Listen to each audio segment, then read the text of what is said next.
Hey everyone, Kevin Lewis with Home Life Benchmark Titus, and it's time for your March 2021 Fraser Valley Real Estate Market Update.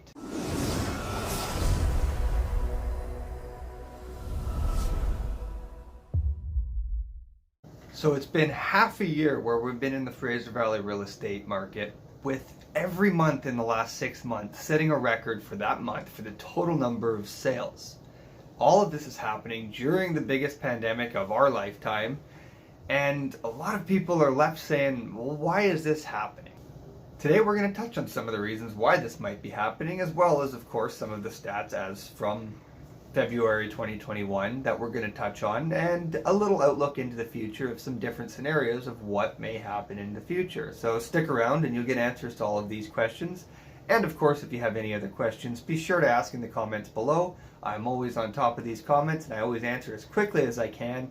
Or pick up the phone and give me a call if you want to talk about your unique situation, of course. So as I just mentioned, it's been 6 months straight of record-breaking months for total number of sales, and in these last 2 months, specifically January and February, we've seen prices be increasing like we've never seen since, other than maybe 2016 and 2017 when the market first really picked up recently. So the big question I always get is, well, why is this happening, and specifically why is this happening during a pandemic? And while I don't have a definitive answer, I do have some theories that are based largely on talking to a lot of different buyers and sellers in this kind of market, as well as other agents, and just being in the industry and doing my research on economics and everything to do with all of this. And I've come up with a few different possible reasons that are probably all linked together as to why we've seen this recent huge spike in activity, as well as prices more recently than that as well. The first driver, and the most obvious one, is that we have historically low interest rates right now, with some people getting 5-year fixed term rates as low as 1.5%, although that is starting to come up again, and that's just the banks that are increasing the rates. The Canada Prime rate has not increased, and it's not forecasted to increase anytime soon. However, the bond market has been increasing recently, and that's what's driving the banks to increase as well. Now, when I say that rates are increasing, we're still well below 2% for 4 and 5-year fixed term, and variable is even lower than that as well. So we're still well within what would be considered low interest rate territory, so the market is still driving. However, we are likely to see a surge of buyers in the next 90 days kind of thing, as people who have previously locked in their rates at the old rates are going to be rushing in to get their old rates and make a deal happen sooner than before their rates expire, and the potential for rates to continue to rise from the banks.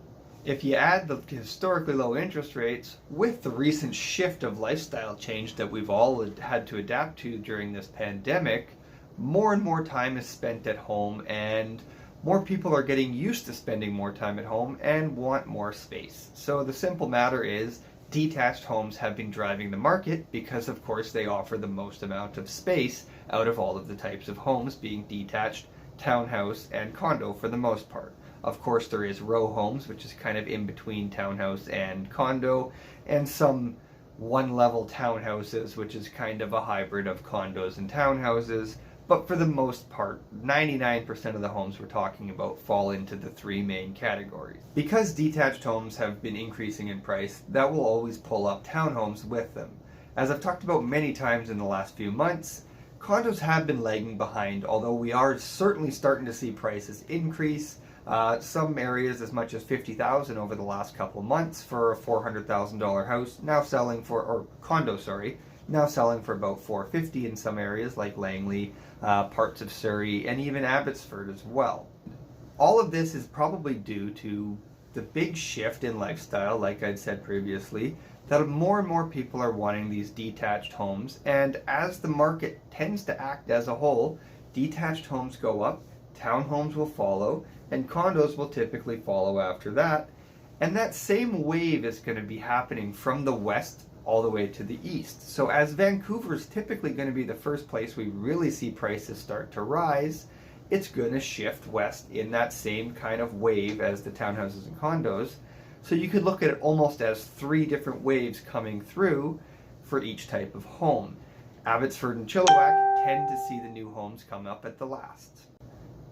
That's not the only way that the pandemic has been impacting the market lately. It's also impacted the way that we live our lives, and we're all become quite comfortable, and I've said this in past videos as well, but it is something that is very, very much the reason as to why the market is doing what it's doing, because we do have a huge imbalance of total number of buyers versus the number of homes for sale, because going out and looking at homes is not really any different than going to the grocery store, going to the hardware store, and just running your general errands at the store.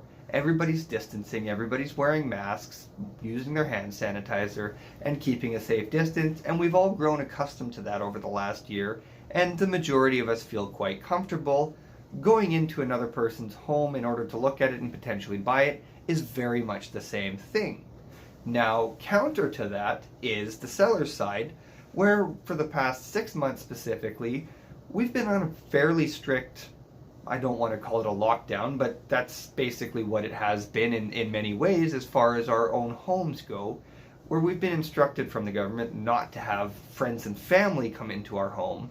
So you have a whole bunch of sellers saying, well, if I can't have my friends and family come into my home, I certainly don't want a parade of strangers walking through my home, and that makes a whole lot of sense. Now, on that topic, of course, and I've said this again in previous months, but I'm going to repeat it again here because it is very important. As an industry, we have acted extremely well to the pandemic, and we've done very, very good measures in order to keep everybody safe throughout the whole process. And that includes no more open houses at all, and setting, depending on the type of home that's for sale, if it's vacant, then of course it's going to be much easier to show that home without disturbing the owners or whoever's living there, and get the showings through.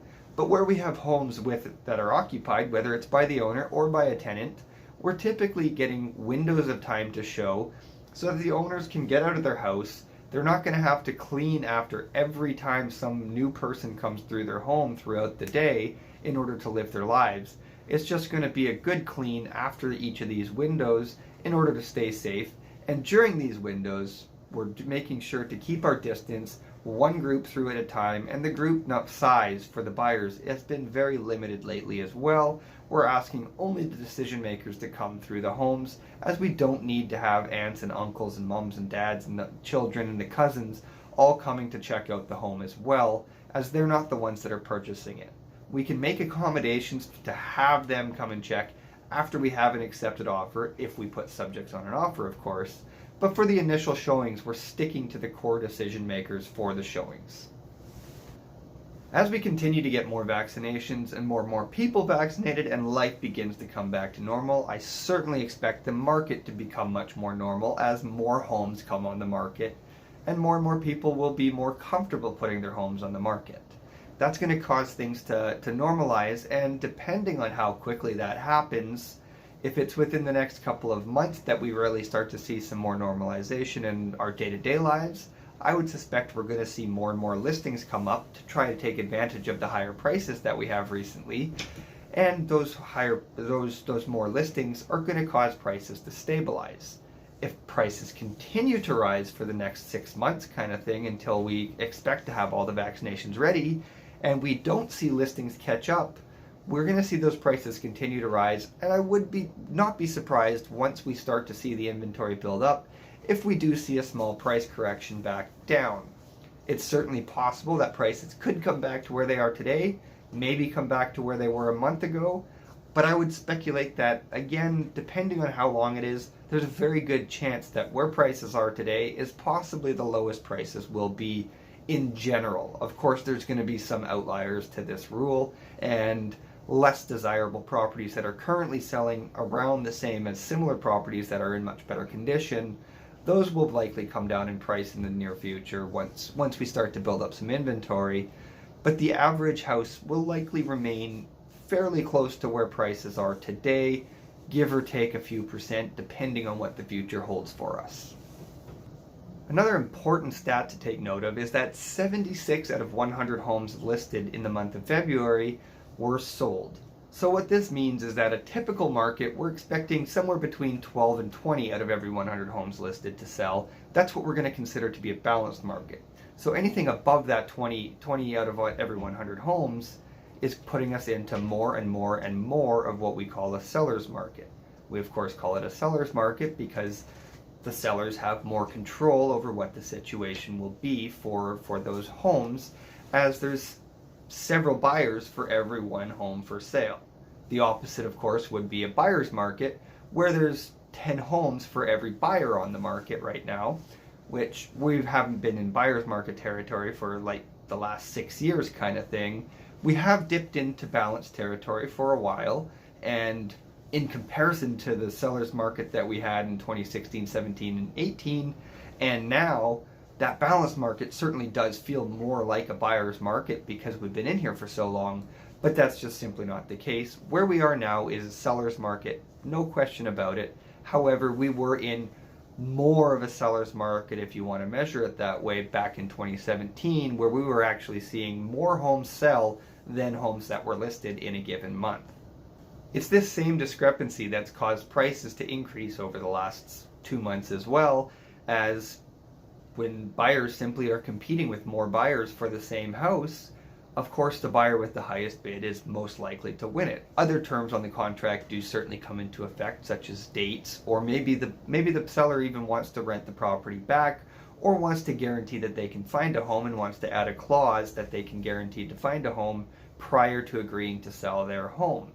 If buyers can be flexible on some of these terms, there is some potential to get the price down a little bit. So all in all, while the market is certainly in a little bit of a state of chaos, it doesn't necessarily make it a bad time to make a move, especially if you have an agent who understands how to navigate this kind of a market on both the seller's side as well as the buyer's side of things. And I certainly have my experience in this kind of market, as I've been in it for the past 5-6 years kind of thing. Whether or not it's the right time to make a move is more your decision to make than it is my decision. However, I'm certainly here to give my input on your unique situation, so whatever your needs are or whatever your plans are for the future as far as housing goes, be sure to give me a call sooner than later so that we can start planning things today. And maybe the move that you've got planned is a year from now. Well, we can talk some numbers and maybe you can move that up even sooner than you thought. Or maybe your plan is to move sooner, but then the market recently increasing in price hasn't exactly gone to your plan, and we need to readjust your plan now. Bring me in and get me involved sooner than later so that we can all be on the same page, and once the time is right for you, we can be ready to make that move happen as stress-free as possible. Thanks for tuning in once again for another monthly update. Like always, feel free to give me a call, 604-218-5635, with any questions or plans that you have, or if you just want to call to ask about more details of the market, or maybe you want to dispute and disagree with some of the things that I've said here, feel free to give me a call, leave a message below, send me an email, whatever way you want to get in touch. Be sure to get in touch. I always look forward to hearing from you.